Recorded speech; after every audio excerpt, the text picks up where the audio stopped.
ಹೌದಾ ಕುಮಾರ? ಬಾ, ಹಾಗಾದರೆ ಮನೆಗೆ ಹೋಗೋಣ. ರವಿ, ರೂಪ ಸಾಯಲು ಕಾರಣವೇನು? ಅವಳನ್ನು ಯಾರು ಕೊಲೆ ಮಾಡಿದರು ಹೇಳು ರವಿ, ಹೇಳು. ಕುಮಾರ, ಮಿಂಚಿ ಹೋದ ಮಾತಿಗೆ ಚಿಂತಿಸಿ ಫಲವಿಲ್ಲ. ಒಟ್ಟಾರೆ ನನ್ನ ತಂಗಿ ನನ್ನನ್ನು ಬಿಟ್ಟು ಮರಳಿ ಬಾರದ ಸ್ಥಳಕ್ಕೆ ಹೊರಟು ಹೋದಳಪ್ಪ, ಹೊರಟು ಹೋದಳು. ಹಳಬೇಡ ರವಿ, ಹಳಬೇಡ. ನೀನು ಅತ್ತರೆ ನನಗೆ ತಡೆದುಕೊಳ್ಳುವಷ್ಟು ತಾಳ್ಮೆ ಇಲ್ಲ. ಹೇಳುವುದಕ್ಕಿಂತ ಮೊದಲು ತಂಗಿ ರೂಪದಲ್ಲಿ ಯಾರು ಕೊಲೆ ಮಾಡುವುದರೆಂದು ತಿಳಿಯುವುದು ಮುಖ್ಯ. ರವಿ, ಹೇಳು ರವಿ, ತಂಗಿ ರೂಪ ಸಾಯಲು ಕಾರಣರಾರು? ಕುಮಾರ, ಈ ಊರಿನೆಲ್ಲ ಕೂಡ ಪ್ರತಾಪನನ್ನು ಬಿಟ್ಟರೆ ಮತ್ತಿನ್ಯಾರಿದರಪ್ಪ, ಮತ್ತಿನ್ಯಾರಿದರೆ?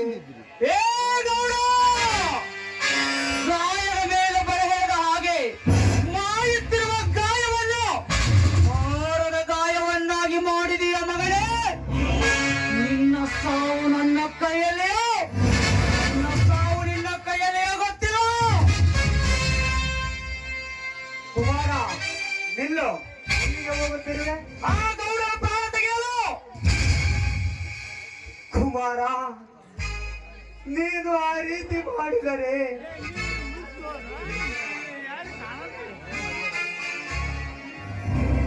ಕುಮಾರ, ತಂಗಿ ಸತ್ತು ಹೋದಳು, ಮೋಹನ ಮಾಯವಾದಳು.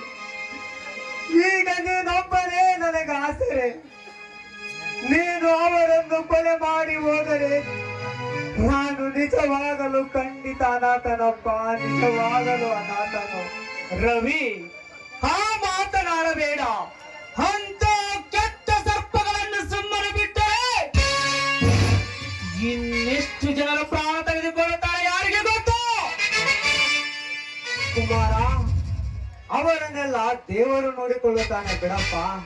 ದೇವರು ಎಲ್ಲಿದ್ದಾನೆ ರವಿ ಆ ನಿನ್ನ ದೇವರು? ಪುಟ್ಟ ಪುರುಷರ ಕೈಯಲ್ಲಿ ಸಿಕ್ಕು ಸಣ್ಣನಾಗಿ ಪುಂಡ ಪುಂಡಾಟಿಕೆಯಿಂದ ಕಂಡ ಹೆಣ್ಣುಗಳು ಬಾಳು ಹಾಳು ಮಾಡಿ ಮಕ್ಕಳ ಕೊಲೆ ಸುಲಿಗೆ ಮಾಡಿ ಅರಸರಂತೆ ಹೆಸರು ಪಡೆದವರ ಶ್ರೀಮಂತರ ಕೈಯಾಳಾಗಿರುವ ಆ ನಿನ್ನ ದೇವರು ನಮಗಿದ್ದಾನೆ ರವಿ, ನಮಗಿದ್ದಾನೆ. ಕುಮಾರ, ತಾಳಿದಷ್ಟು ಬಾಳುತ್ತದೆ. ತುಡುಕು ಬಹಳ ಕೆಡುಕಪ್ಪ, ಬಹಳ ಕೆಡುಕು. ರವಿ, ಬಾಳಿ ಬದುಕಬೇಕೆಂಬ ಆಸೆ ನನಗಿಲ್ಲ. ಅನ್ಯಾಯವನ್ನು ನೋಡಿಕೊಂಡು ಬದುಕುವ ಆಸೆಯೂ ನನಗಿಲ್ಲ. ಆ ಪುಂಡಗೌಡರ ಸಕ್ಕಿನ ಮಾತಿಗೆ ತಕ್ಕ ಉತ್ತರ ಕೊಟ್ಟು ಅವನ ಅನ್ಯಾಯದ ಉಯ್ಯಾಲೆಯನ್ನು ಹೊರಡಿಸಿ ಸಮಾಧಿ ಕಟ್ಟವರೆಗೂ ನನಗೆ ಸಮಾಧಾನವಿಲ್ಲ. ಕುಮಾರ, ಅದಕ್ಕೆಲ್ಲ ಟೈಮ್ ಕುಡಿ ಬಂದ ಸಮಾಧಾನ ತಾಳು. ಸೇಡಿನದ ವಾಗ್ನಿಯನ್ನೇ ನನ್ನ ಹೃದಯದಲ್ಲೊತ್ತುಕೊಂಡು ಸಮಯ ನೋಡಿ ಶತ್ರುಗಳಲ್ಲಿ ಸುಟ್ಟು ಕಳಕಳಾಚಿಸಬೇಕೆಂಬ ಸಮಯ ಸಾಧಕ. ಈ ಸಿಂಹಕ್ಕೆಲ್ಲಿದೆ ಸಮಾಧಾನ? ರವಿ, ರೂಪದ ಆತ್ಮಕ್ಕೆ ಶಾಂತಿ ಸಿಗಬೇಕೆಂದರೆ ಆ ಪುಂಡಗೌಡನ ತಂಗಿಯನ್ನು ನಾನು ಕೊಂದು ಹಾಕಲೇಬೇಕು.